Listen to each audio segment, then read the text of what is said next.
Look, I know what you're thinking. Another woman who found herself and destroyed her marriage. Right. But before you judge me, let me tell you what really happened. Because nobody talks about what it's like to wake up and realize you've been sleepwalking through your entire life. My name is Rachel. I'm 29, and yeah, I'm getting divorced.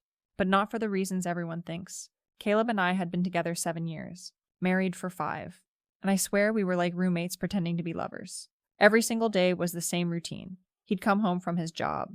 I'd have dinner ready. We'd watch some crime show. And then we'd go to bed like two people just existing in the same space. He was content with this life, genuinely happy with our little suburban bubble, but I felt like I was dying inside. Not dramatically dying, just fading away. You know, the thing about Caleb is that he's one of those guys who thinks stability equals happiness. He had his routines, his weekend projects, his predictable little world, and he expected me to just slot into it perfectly. When I'd try to talk about feeling restless or wanting something more, he'd give me this patronizing smile and suggest we get a dog or start a garden. A garden? Like planting tomatoes was going to fix the fact that I felt completely disconnected from myself.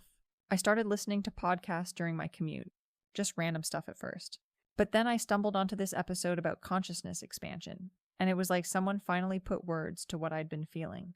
The host was talking about how most people live their entire lives in a trance, never questioning their programming, never exploring what's actually possible for human experience. I must have replayed that episode 10 times. From there, I dove deep into everything.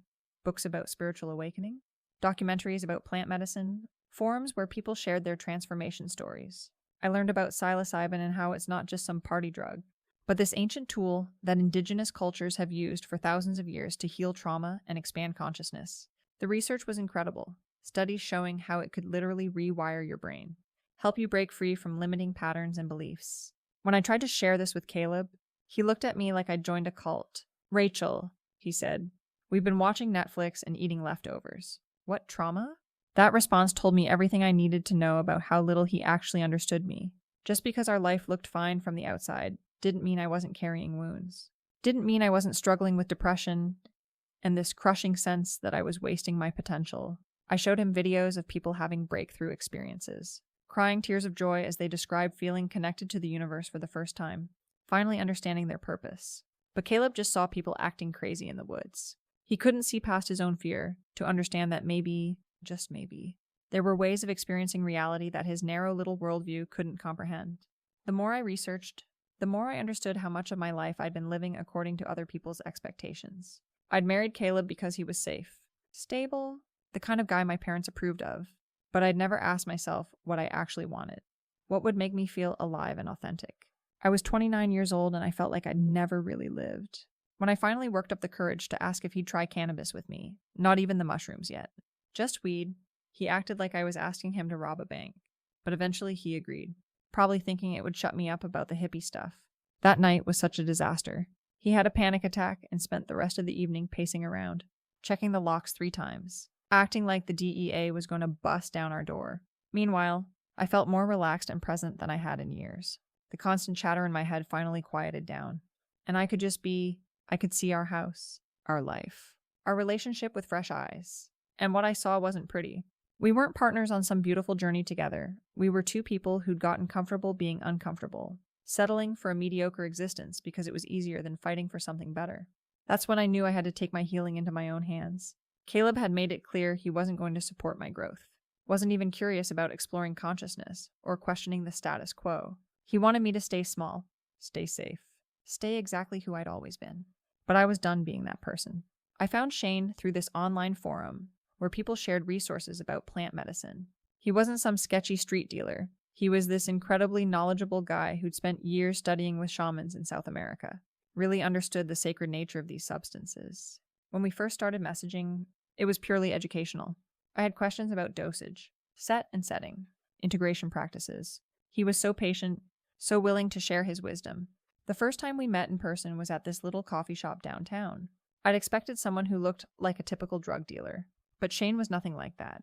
He was well-read, articulate, had this calm presence that immediately put me at ease. We talked for 3 hours about consciousness, spirituality, the nature of reality. It was the most intellectually stimulating conversation I'd had in years. Caleb never asked me about my day anymore. never seemed curious about what I was thinking or feeling. But Shane asked real questions, wanted to understand my perspective, challenged me to think deeper. When I told him about my marriage, how isolated I felt, he didn't judge or give unsolicited advice. He just listened, really listened, in a way that made me feel seen for the first time in forever. I started meeting Shane regularly, always under the guise of learning about plant medicine. But if I'm being real with myself, I knew it was becoming something more. He'd text me these thoughtful messages about articles he'd read or insights from his meditation practice. Meanwhile, Caleb's idea of communication was asking what was for dinner or reminding me to pay the electric bill. The contrast was stark. Shane was curious about life, passionate about growth, committed to becoming the best version of himself. Caleb was content to stay exactly where he was, doing exactly what he'd always done, never questioning whether there might be more to existence than paying bills and watching TV. I felt like I was married to someone who'd given up on life before it even really began. When Shane finally offered to guide me through my first mushroom experience, I knew this was my chance to break through whatever was keeping me stuck. Caleb had already made his position clear. He thought the whole thing was dangerous nonsense. So I didn't tell him the specifics, just said I was going to Shane's place to learn more about meditation techniques. The experience itself was everything I'd hoped for, and more. For the first time in my adult life, I felt truly free from the constant anxiety and self-doubt that had plagued me for years. I could see how small I'd been playing, how much I'd limited myself to fit into other people's expectations. The insights were profound, life-changing. I understood that I deserved to be with someone who supported my evolution, not someone who wanted to keep me trapped in a box. But what happened afterward was even more significant. Shane held space for me so beautifully as I processed everything that had come up. He didn't try to fix me or tell me what to think. He just witnessed my journey with such compassion and understanding. When he held me while I cried tears of release, it felt like the most natural thing in the world. I knew I was crossing a boundary, but it didn't feel wrong. It felt like the most authentic thing I'd done in years. Here was someone who truly saw me, who celebrated my growth instead of fearing it, who wanted to explore the depths of existence alongside me. How could that be wrong when my marriage felt so hollow by comparison? The physical connection with Shane was incredible, but it was so much more than that. We were connecting on every level, intellectually, spiritually, emotionally. He understood parts of me that Caleb had never even bothered to discover. When we made love, it felt sacred, like a celebration of consciousness itself. I started spending more and more time at Shane's place, telling Caleb I was attending meditation groups or studying with my spiritual mentor, which wasn't technically a lie. Shane was teaching me things about myself that I'd never known. But I knew if Caleb found out the full truth, he'd never understand. He'd reduce it to some sordid affair when it was actually the most meaningful connection I'd ever experienced. For months, I lived this double life. At home, I played the role of dutiful wife, making dinner and pretending to care about Caleb's day at work. But my real life was happening with Shane, exploring altered states of consciousness, diving deep into philosophical discussions, experiencing intimacy that felt truly transformative. I kept telling myself I'd figure out how to handle the situation with Caleb eventually. Maybe I'd find a way to help him understand what I'd discovered, convince him to open his mind and join me on this journey. Or maybe I'd find the courage to leave and start fresh with someone who actually got me. But I wasn't ready to blow up my entire life just yet. The irony is that Caleb was the one who discovered everything. I'd gotten careless with my messages to Shane, forgot that my tablet was synced to my phone. When Caleb confronted me with the evidence, I felt this weird mix of relief and terror. Finally, no more pretending, no more living a lie, but also no more safety net. His reaction was exactly what I'd expected, pure rage. No attempt to understand my perspective or why I'd been driven to seek connection elsewhere. He didn't ask about the emotional neglect I'd been feeling, didn't wonder what he might have done differently, just immediate anger and demands that I leave. When he told me I had 5 minutes to get out, I felt this surge of defiance. Here was my chance to finally tell him exactly what I thought of our dead-end marriage. Fine, I said. I'm going to Shane's. At least he knows how to satisfy me. I wanted to hurt him the way he'd hurt me with years of emotional unavailability. Looking back, maybe I could have handled that moment differently. But I was tired of tiptoeing around his fragile ego, tired of protecting his feelings while mine had been ignored for years. If he wanted to play the victim, fine. But I wasn't going to apologize for finding something real with someone who actually valued me. I grabbed my things and left, expecting to start my new life with Shane. But it turns out having an affair partner and having a live-in boyfriend are two very different things. Shane was great for deep conversations and spiritual exploration, but he wasn't exactly equipped for the practical realities of daily life. His apartment was tiny. He had 3 roommates, and after a few weeks, It became clear that what we'd had was better as an escape from reality than as reality itself. When Shane started pulling back, making excuses about needing space for his own spiritual work, I felt the ground shifting beneath my feet. I'd burned my bridge with Caleb, lost my home, my stability, everything I'd built over 7 years. And for what? A connection that apparently wasn't strong enough to survive the transition from secret affair to actual relationship. I ended up bouncing between friends' couches for a while, then eventually had to swallow my pride and check into a women's shelter when I ran out of options. It wasn't exactly the spiritual awakening I'd envisioned, more like a harsh crash back to earth after flying too close to the sun. That's when I tried reaching out to Caleb. I left him this emotional voicemail explaining how sorry I was, how I'd made a terrible mistake, how I just needed a chance to shower and eat a real meal and talk things through. I told him nothing had really happened with Shane after I left, that we'd just slept in the same bed but hadn't been intimate, which was mostly true. By that point, Shane was already checking out of whatever we'd had, but Caleb never called back, never responded to my texts. I even had a friend try to reach out to him on my behalf, but he'd apparently made up his mind. The man who'd spent 7 years claiming to love me couldn't even spare 5 minutes to hear my side of the story. The divorce papers arrived at the shelter 3 weeks later, seeing my name listed as the respondent in legal documents, being served like some kind of criminal. That's when the reality of my situation really hit me. I wasn't just temporarily displaced, I'd actually lost everything. Look, I'm not going to pretend I didn't make mistakes. Yeah, I had an affair. Yeah, I could have handled the end of my marriage with more grace. But what nobody talks about is how soul-crushing it is to be married to someone who doesn't see you, doesn't support your growth, doesn't even seem curious about who you're becoming. Caleb got to play the innocent victim in all this, but he contributed to the breakdown of our marriage just as much as I did.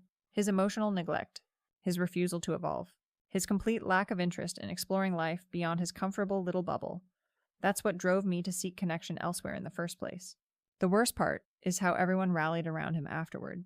Mutual friends who'd witnessed years of his dismissive behavior toward me suddenly acted like he was this perfect husband who'd been wronged by his crazy wife.